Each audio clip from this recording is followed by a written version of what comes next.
I'm pleased to welcome a special guest to our stage. Diana Pastora Carson has been an elementary educator for more than 30 years. She also started when she was 5. She co-teaches Disability and Society course at San Diego State University, and she's consulted as an educator on diversity as it relates to disability, and is the author of several articles and books, including Beyond Awareness, Bringing Disability into Diversity Work in K-12 Schools and Communities, and children's books, M.Ed Roberts, Champion of Disability Rights. Her disability awareness works in schools has earned her statewide PTA recognitions in the area of advocacy and outreach, as well as her elementary school's distinction as Teacher of the Year. In addition to TED Talks and podcasts, Beyond Awareness, Disability Awareness That Matters, Diana has been featured in several articles and other podcasts. She served 2 terms on the Board of Directors of Disability Rights in California, and she currently serves as a member of the Disability Voices United. Although Diana's experiences in disability herself, she credits her passion for this work to her brother Joaquin, who endured years of segregation, schooling, and subsequent institutionalization. I first met Diana when she was my son Michael's 3rd grade teacher. Please welcome Diana Carson to share A Walk with Joaquin, My Journey from Awareness to Inclusion. Diana. I am so honored to be here. Thank you so much for inviting me. Before I begin, I want to tell you that my brother Joaquin, who I am going to be speaking about today, gives his permission and his blessing for me to share our journey with you. I'll be sharing some very personal moments and graphic stories and images related to institutionalization and abuse and neglect. I want you to take care of your mental health. I just want to give you that warning. But the purpose of doing that is solely for enhancing our understanding of the importance of inclusion, access, and having the most respectful and dignifying attitudes around disability and other differences within our communities. I do this with complete trust that no matter what Joaquin and I have decided to share with you today, that you will hold Joaquin with dignity in your mind, for this is what we have come to experience and what we have come to expect. And so, we begin the story. Once upon a time, in a land not so far away, there lived a little boy and a little girl who loved each other very much. And every day, the little girl went to school. But her brother did not. He stayed home because he had a disability. Until one day, a new law was passed that said all little boys and girls could go to school. And even if they had a disability, they could go to school. And this made the girl very happy, and she was sure that it made her brother very happy as well. She would finally get to introduce her brother to her friends. They could play together at recess, like other students did with their brothers and sisters. On the first day of his schooling, a short yellow bus arrived to pick up her brother, but she walked to school as usual. And once at school, she walked by her brother and the other students, and she smiled and she waved on the way to her classroom. She could hardly wait for recess to begin. She could hardly focus in class. She wanted that bell to ring. And when it finally did, the little girl ran to her brother's classroom to take him out to play. But on the way there, she was stopped by a big metal fence, and on the other side of that fence stood her brother and his teacher. Out of breath, she excitedly said, "Hi, I'm here to take Joaquin out to play at recess." The teacher responded, "I'm sorry, but you can't take Joaquin out to your playground to play." And then the little girl asked, "Well, then can me and my friends come in and play with him here on this playground?" "No, you cannot," was her response. "He belongs on this playground, and you belong on yours." That, my friends, was the first time in my life that I realized that my brother Joaquin was viewed in a very different way than the rest of the students in my school. Even though the law said that he could be in school, it wasn't required that he be included. He was too different to belong. He was too damaged to matter. It wasn't required that he be honored for who he was, and it wasn't required that he be loved. As a 7-year-old, I learned that you can't legislate love. So a few weeks passed, and Joaquin was still in his separate but equal setting. And one day that I know of, that I remember, Joaquin was placed in the timeout room. And the timeout room was a place, it was a closet, basically, with a peephole. And we don't know how long Joaquin was in that closet, in that timeout room, but he was in there for long enough that he had a bowel movement. And he was in there long enough that he smeared that feces on his body, on the floor, and on the walls. You see, Joaquin has a movement difference. Autism is a movement difference. And Joaquin wouldn't sit still in class, and that's why he was put in the timeout room. He was perceived as non-compliant. It wasn't interpreted as him trying to self-regulate. So the teacher called my mom and said, "Mrs. Carson, you need to come to the school. You need to clean up Joaquin. You need to clean up the timeout room, and you need to take him home. He can't come here anymore." So my mother, who barely spoke English but knew enough to know that her son wasn't wanted there anymore, came to clean it up in tears with her bucket, her rags, her soap, her Clorox. She left in tears. So this was a problem for the school district because they now were they were required through legislation, federal legislation, to provide a free and appropriate public education in the least restrictive environment to all their students, disabled or not. And they had nowhere to put Joaquin and so many other students like him. So they created a non-public school. It took a few months, but at the end of those few months, they had a new school for Joaquin and for others who fell into that same category of not quite fitting the mold of what was deemed normal and what was deemed manageable. So at that school, they also had a timeout room. Oh, they had lots of timeout rooms, actually. And they had other aversive conditioning methods. One of those methods was a spray bottle filled with water, where if Joaquin were not compliant, if he were running around the room or if he was flapping or making too much noise, they would grab his attention by squirting him in the face with a water bottle. If Joaquin were to become aggressive, if he didn't like being treated that way, or if he were aggressive in any way, they would squirt him in the mouth with vinegar.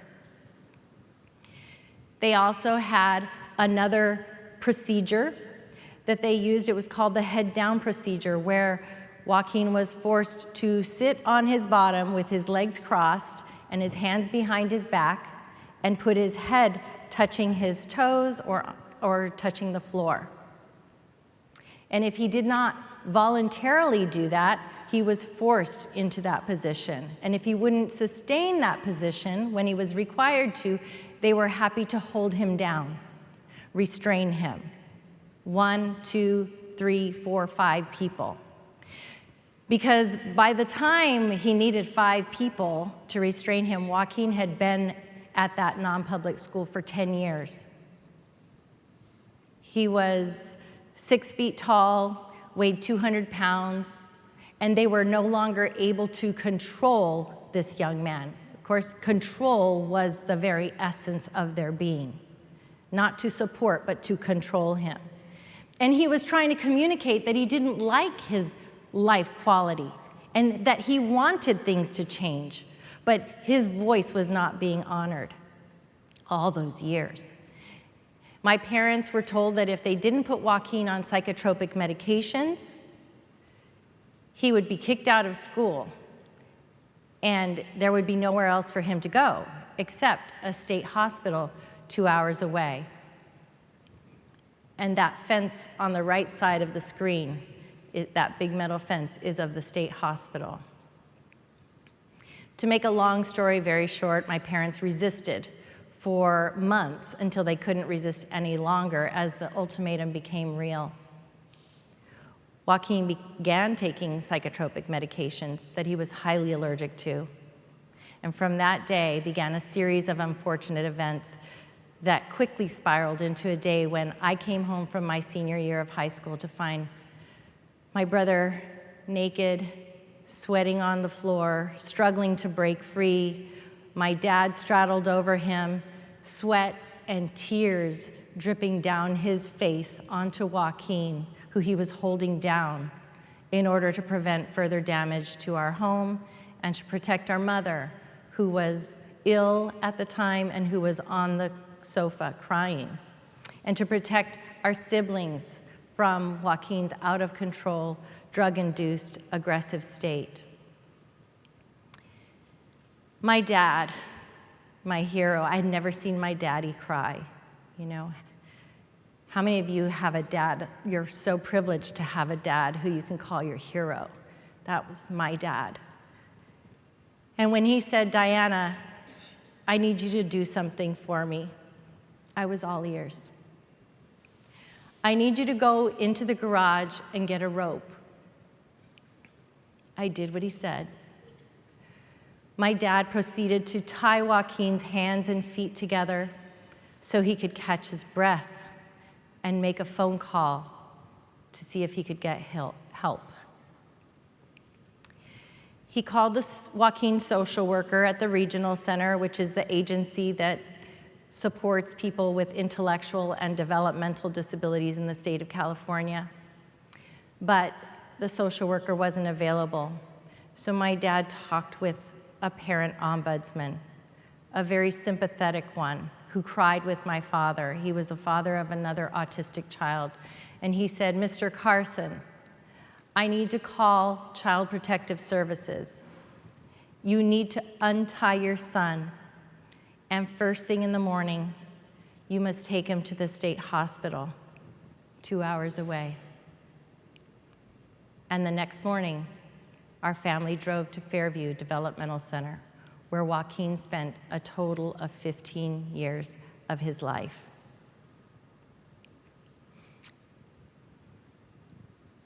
Whenever I recount this story, I wonder, I ask myself the question of why. Why did this have to happen to my mom? My mom was the oldest of 12 children, an immigrant from Sevilla, Spain, who quit school to help feed her younger siblings at age 9. Came to the United States after marrying our father, was motivated to learn English so that she could help her son. She was dedicated to finding ways for Joaquin to be okay. For years, she prayed for God's forgiveness for being a refrigerator mother, because at the time, autism was believed to be the refrigerator mother syndrome. That's what it was called. It was a result of cold parenting. And she took that on. She took the blame and prayed that she could be a better mother so her son would be okay. And she prayed for forgiveness for any sin that might have caused this to her son. Why did this have to happen to my dad, also known as Elvis? My dad, on his 17th birthday, enlisted in the Navy. He got his GED at age 30 and served his country for 20 years while being a dedicated father and husband. At a time when having a child with a disability brought so much pain and stigma, my dad stood strong for his family. Why did this have to happen to these good parents? Not why was their son disabled, why was he autistic, but why was he denied love and inclusion? Why was he forced into institutionalization? And more importantly, why did Joaquin have to endure this? Why was this an acceptable, quote unquote, option for someone whose only crime was being born different into a rigid, judgmental, ableist, and impatient society? This question has guided my work and our family's quest to right the wrongs of the past and support healing and inclusion for Joaquin. But before we get to the answer of why, I want to first give you a quick glimpse of Joaquin's life in an institution. That's Joaquin's front door to his home, quote unquote home, at the institution. Those doors are made of metal and they slam, and it smells when you walk to the front of that door. These are some shoes Joaquin was wearing on the same day. One shoe belonging to Cynthia, one belonging to Darwin. Happened all the time. These are socks on different days that he was wearing that belonged to other people as well. These are clothes he was wearing. The one on the left is a pair of underwear with somebody's name crossed off on the bottom with permanent marker and J. Carson written above on the waistband. I don't know about you, but I don't like wearing other people's underwear. Some people might, but I don't. On the right, a shirt that Joaquin was wearing that didn't belong to him either, but that was taken from somebody else and given to Joaquin. Joaquin's favorite possession is his backpack, and one day they couldn't find Joaquin's backpack. He has to wear a backpack at all times. And so we waited, because I went and visited him every weekend. And I was waiting for them to find his backpack, and they couldn't for about 15 minutes, and they came out and they gave him somebody else's backpack. Not only was that a violation of someone else's rights to their own belongings, right? But then to write Joaquin's name on it, and just, none of us would like that. None of us would like that for ourselves or our children or our loved ones, right? These are bites and bruises. On the left-hand side, there's a bite mark on Joaquin's back. On the right, there's a bruise on his eye. The thing is, these things, I took pictures. I have a collection of pictures of all these marks on his body. And every time I brought them up to the people that worked at the institution, what they said was, "Oh, we didn't notice." They hadn't noticed. This is a cabinet inside the office. One day when I got there, Joaquin wasn't ready, so they put me in their office, and I noticed that on the cabinet they had a label that said restraint books, because restraint and control were common. Before when Joaquin was there, they had an average of over 800 restraints per month at the institution. By the time Joaquin left, after a lawsuit that we filed on behalf of the many people who, quote unquote, lived there, I use that word loosely, the residents there didn't have family going to visit. Most of them were dropped off when they were young children, and they didn't have visitors like Joaquin did. But by the time we left, they had gone down. Their average was about 18 restraints per month from over 800. So every weekend, my parents and I, for 15 years, drove to this institution. Depending on traffic, it was 2 to 3 hours away. We went there to visit Joaquin, to take him out to parks and beaches, and to eat his favorite foods and tell him we still loved him and tell him that we were not giving up on him. Meanwhile, fast forward a few years, I became a teacher. I got 3 teaching credentials, one for students with complex disabilities, one for students with learning disabilities, and one for students learning English as a second language, as well as a master's degree in special education.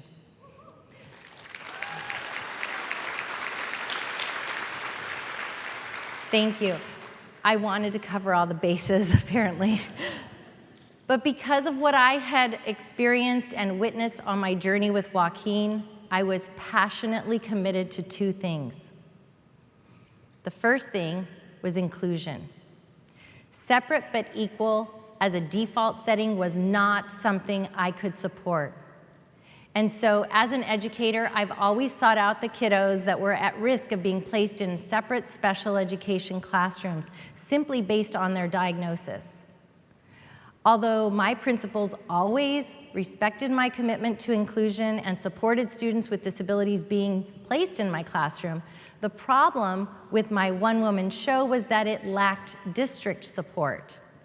Once the students with significant disabilities, often students who were non-speaking or who had significant behavioral dysregulation, once they left my classroom, I had no say-so in their next placement. And oftentimes, neither did my principal. It was a district mandate that they would go back to special education. But let me give you an example of a student who flourished in an inclusive setting, even though he's non-speaking like Joaquin was, and initially had significant behavioral dysregulation, like Joaquin did.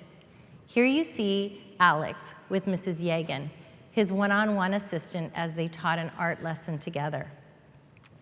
Yes, Alex needed support, especially in the beginning of the year, but Alex made friends. He felt a sense of belonging. His anxiety subsided the safer he felt. He loved coming to school. And you know what? He was loved. His peers loved having him in their class, so much so that they actually revolted once when a parent wanted to take a class photo while Alex was at his speech therapy class. They insisted on waiting for Alex. He mattered. Thank you. He did. So we had a little issue with Alex at one point where we would be sitting on the rainbow rug. This was in kindergarten. We would be sitting on the rainbow rug, and Alex was rocking back and forth in his spot, and he would bump pretty intensely into the person next to him back and forth, and it got a little bit distracting. So I brought it to the class. I said, Alex, how can we help you to be more attentive and to feel secure? And how can we help you? And the students said, his peers said, Alex likes to be squished. Maybe if we squish him, it'll help him. I said, well, Alex, can we do that? And we kind of tried it, and he liked it, and it worked. Alex had squish buddies from then on whenever we were on the rainbow rug learning. And the students benefited just as much as Alex did. They became enlightened and compassionate peers, and I felt like a better teacher, of course.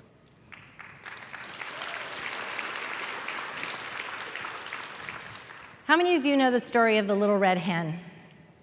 Okay, the story about reaping what we sow. The hen wanted help planting the corn and milling the corn and all these things, but the dog and the cat and the duck and the hen, the dog, the cat, and the hen was definitely willing to do the work, but the dog and the cat and the duck, they didn't want to do the work. So the hen ended up doing all the work by herself, and then at the end had a question, had what do you call that? A dilemma, right? Had to decide: am I going to share this cake with the dog and the cat and what was the other one? Duck. Yeah, the dog and the cat and the duck. And so I asked the students, would you share your cake if nobody else helped? And the students voted, and we had a chart, and then it came to Alex. We're gonna have to ask Alex what he would do. And so I took out my iPhone, which had a yes-no app on it, and you can see in this picture that Alex is pointing to no, I would not share my cake with the duck and the dog and the cat, right? I got that right? Yeah, and the students, look at their joy and delight up at the top. They're so excited to see Alex's voice come to life. I modeled my belief that everyone's voice mattered. I fostered belonging for Alex and all the students. Alex taught us to be more creative, more open. He taught students to be more insightful and intentional and compassionate as friends. And again, he did teach me every day how to be a good teacher, a better teacher. This next video I'm going to show you is adorable. You'll love it. My students believed that anything was possible, and we had this class song about our possibilities that we would sing every day. The students knew that each of them was valuable to our classroom community no matter what.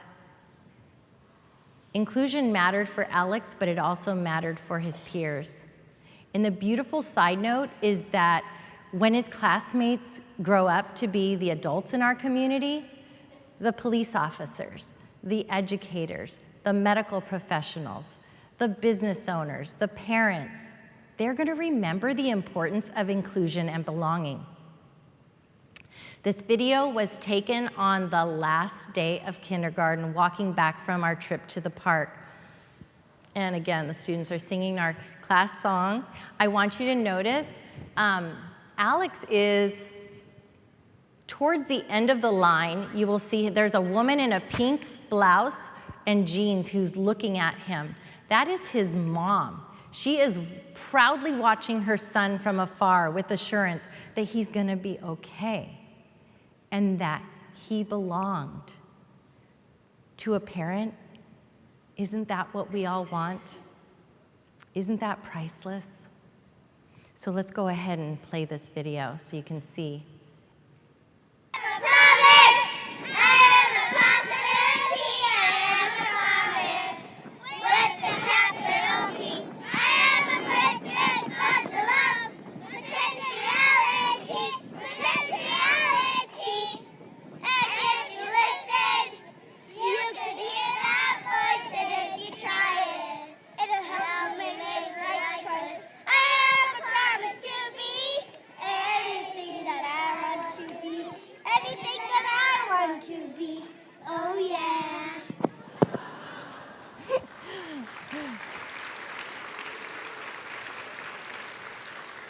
I told you were going to love it.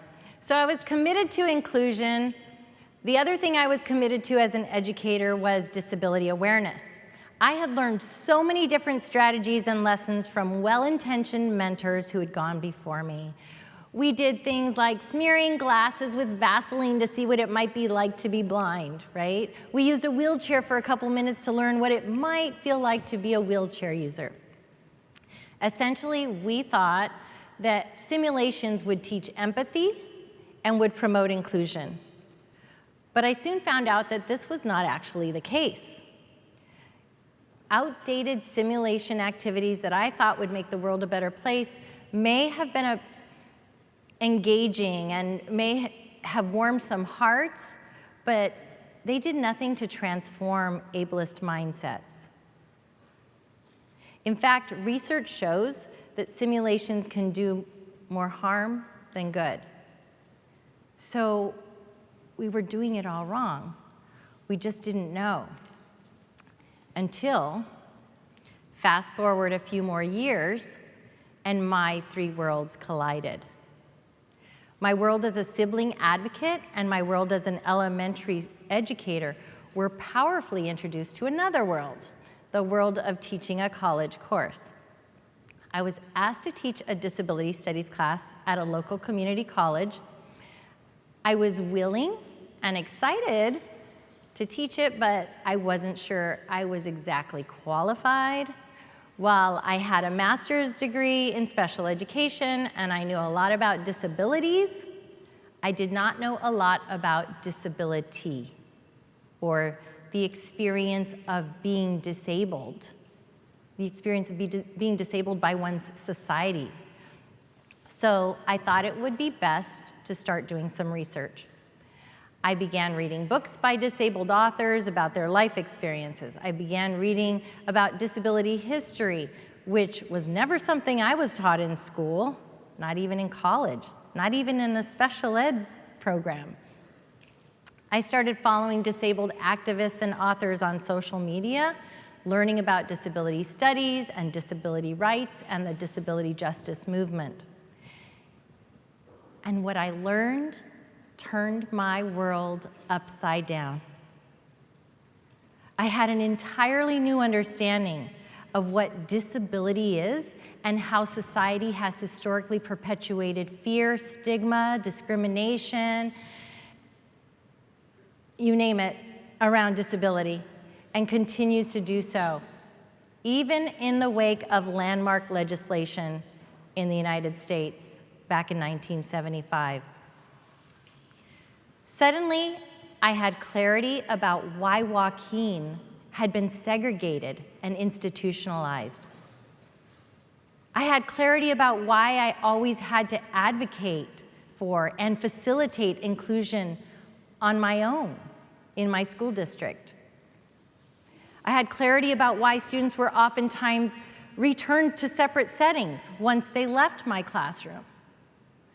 I learned about ableism and how it is ingrained systemically in our society as well as in our schools. And I knew that we had to do better. I didn't plan this with Carol Green, who quoted Maya Angelou, but I have a Maya Angelou quote because I love her too. Maya Angelou said, "Do the best you can until you know better. And when you know better, do better." I had done the best I could with the best of intentions. And the new knowledge I acquired sparked a complete transformation of all my disability awareness efforts.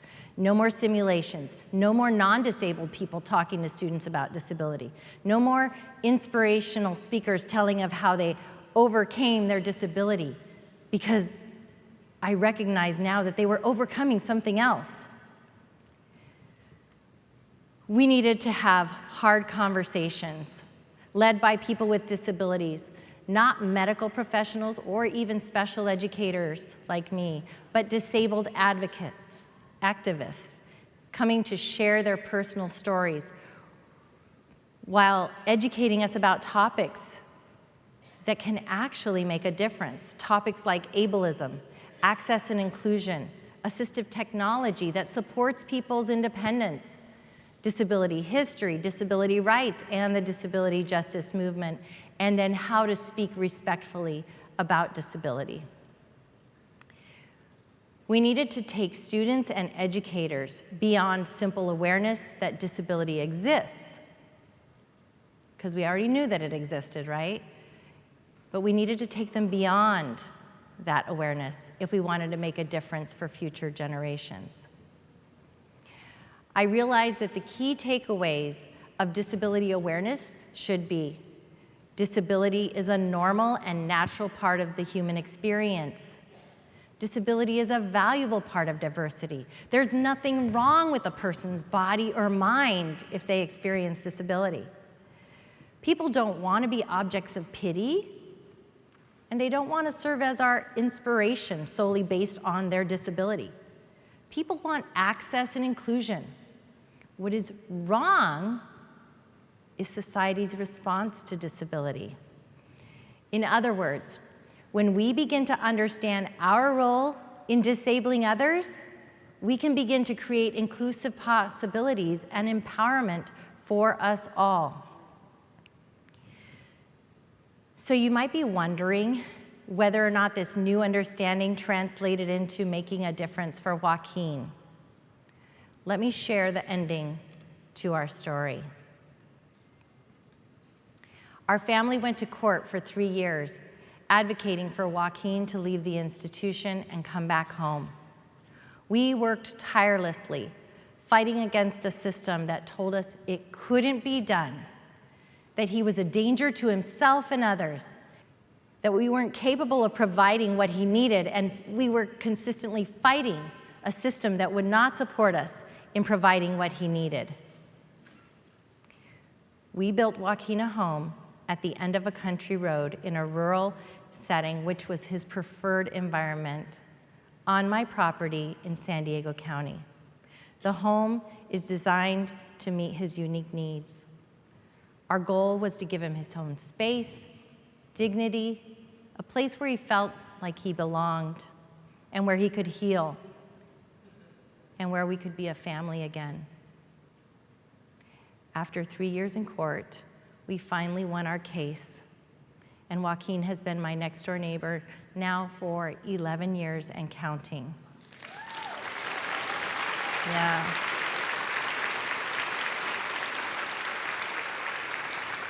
Thank you.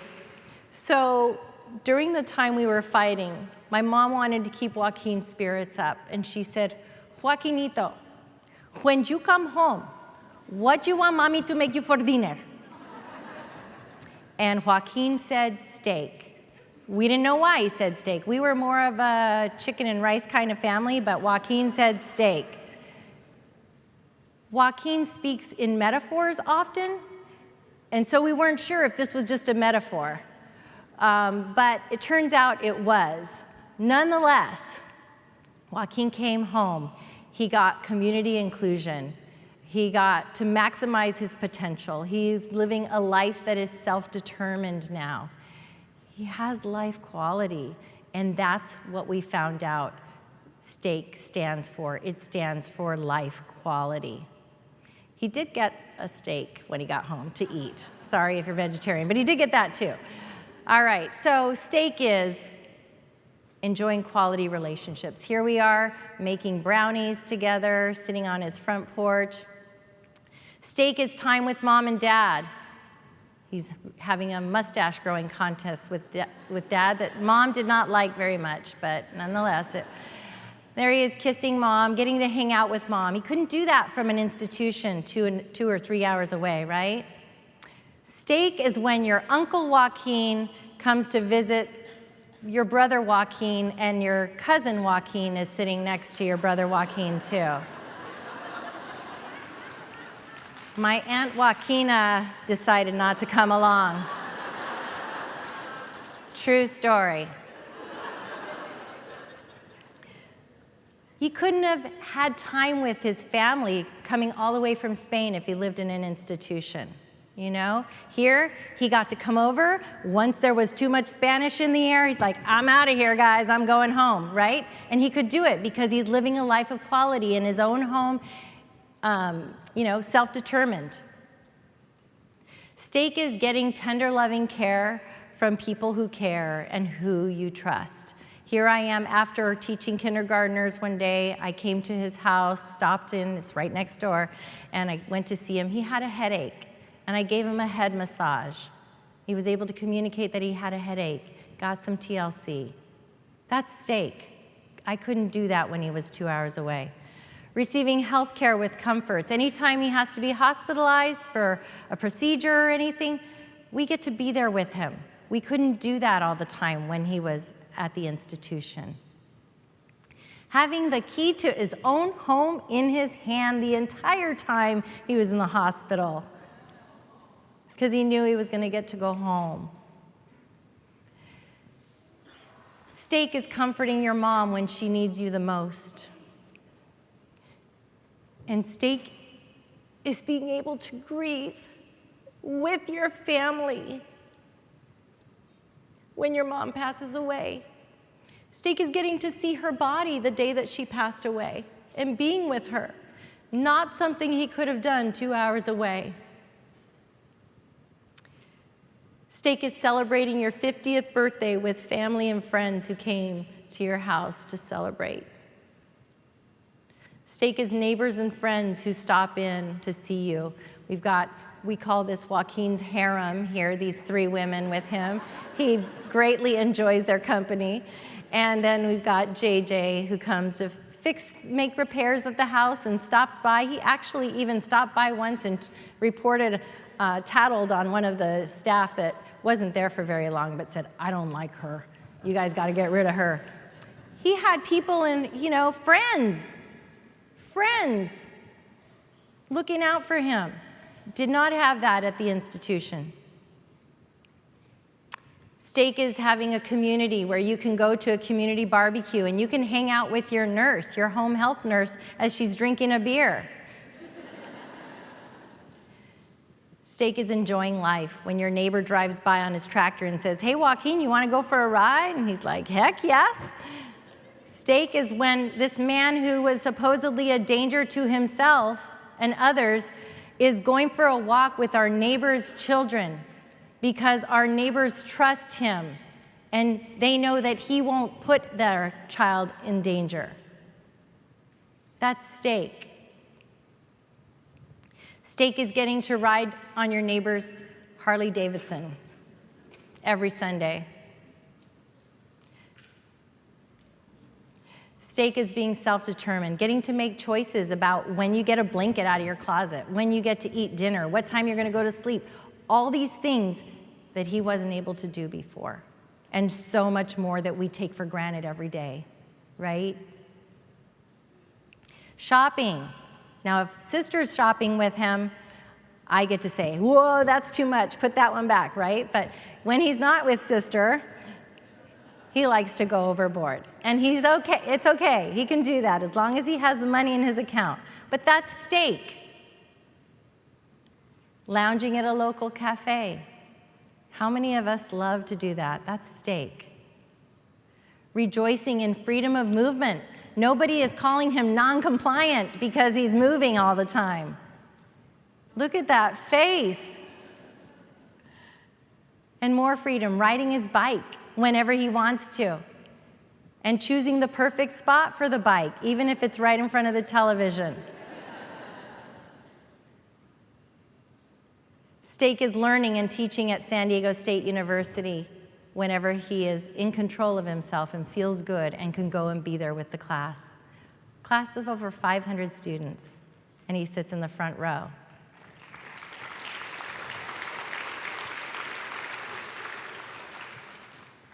Stake is having the opportunity to learn reliable communication methods. Joaquin is a multimodal communicator. Sometimes his words mean what he's saying, and sometimes they can't. And so he uses typing and pictures and all kinds of different ways to communicate with us.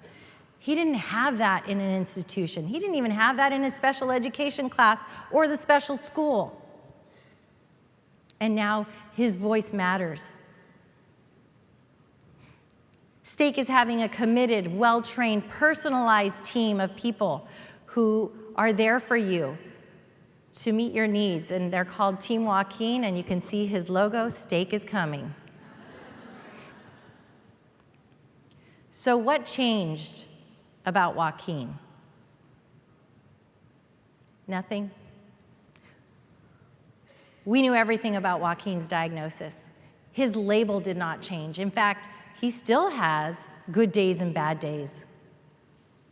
He was not cured of autism, but something changed that gave him an opportunity to grow and begin to heal. He did not change, but his community did. And from that, he was able to access life quality. We changed everything about our attitudes, about Joaquin's access to all of these things, and everything about our commitment to inclusion.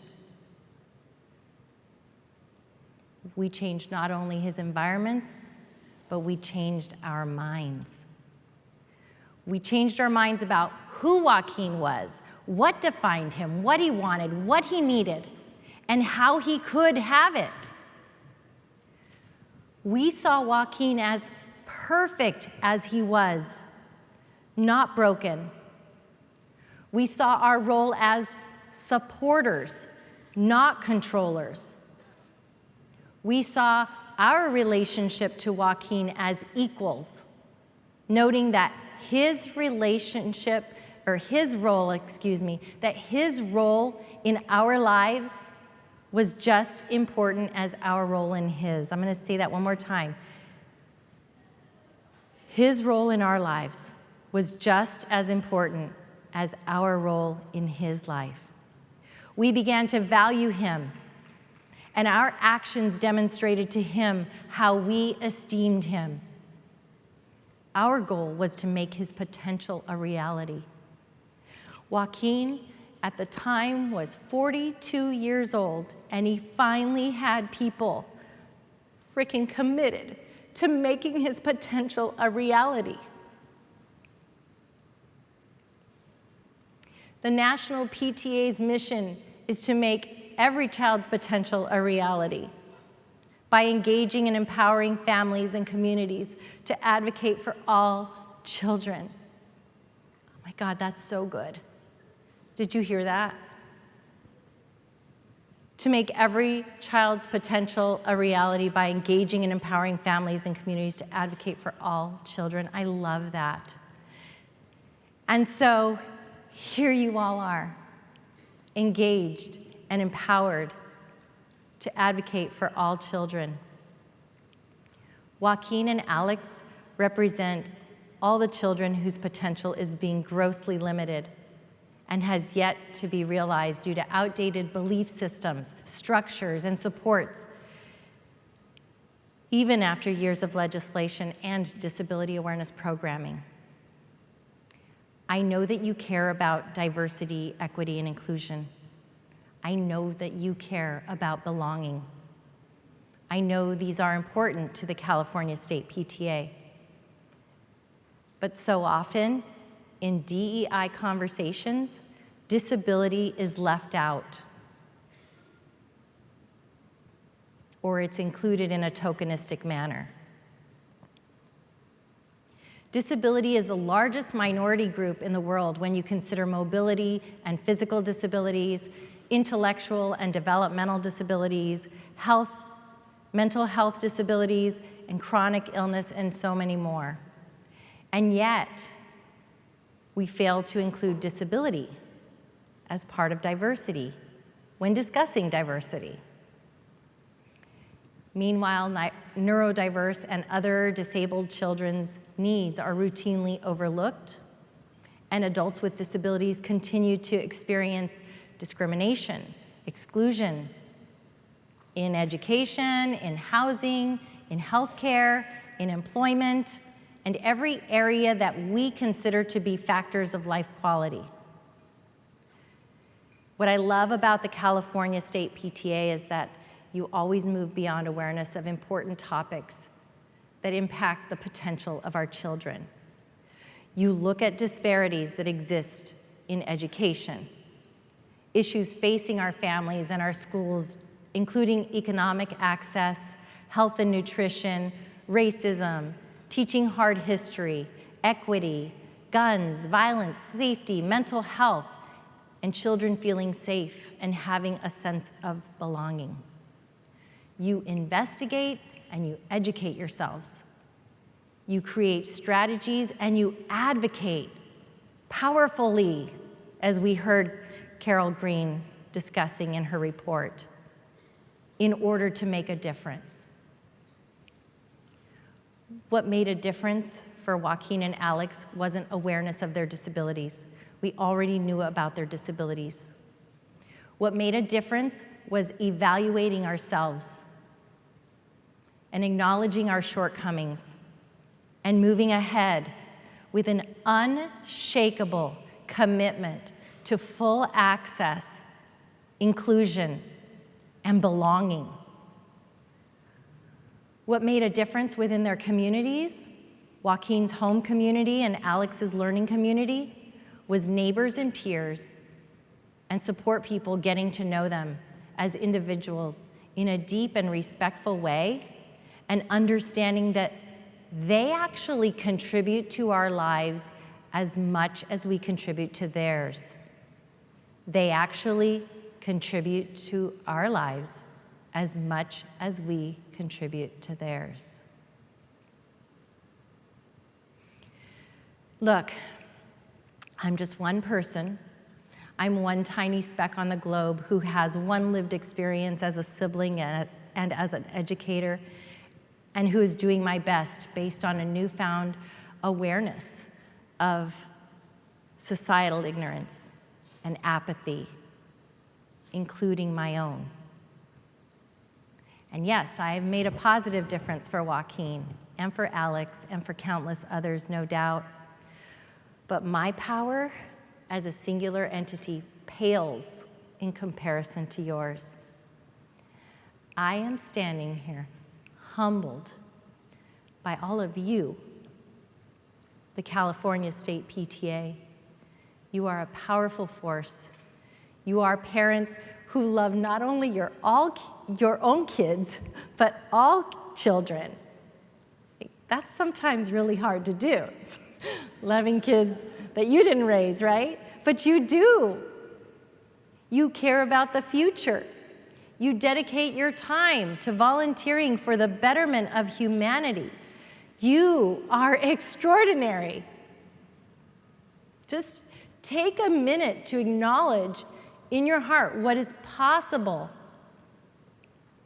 for all our children, for all our families, through all of you, only because of you.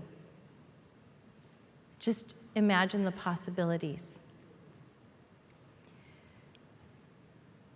I challenge each of you here today to continue to grow and learn by ensuring that all voices are at the table. Voices of every color, every culture, every language, every economic status, every gender, gender expression, sexual orientation, and don't forget people with disabilities, and especially people who are often the most marginalized people with disabilities, such as people with limited communication abilities and with behavioral dysregulation. I challenge you to learn and follow best practices and do work that is worthy of your time and talents that will truly make a difference. And finally, I challenge you to commit to disability inclusion, true access, and actual belonging.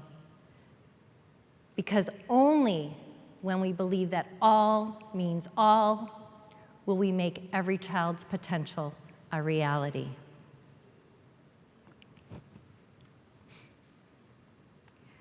When Joaquin and I were children, one of my teachers brought his guitar to school and taught my class a country song. And I memorized it in one day, and every night thereafter, I sang Joaquin to sleep with it, and it still holds special meaning for us. I leave you with one last gift from Joaquin and me. Please feel free to sing along. Take me home to the place where I belong. Miss Nina. West Virginia, Mountain Mama. Take me home. Take me home. California. Country road. Take me home, Dad. Take me home. To the Country road.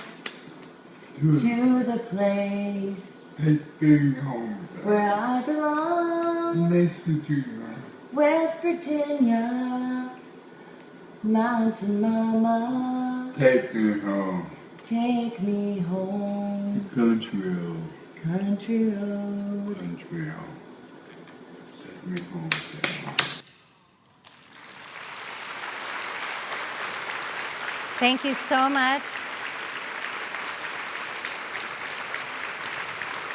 Thank you. Oh.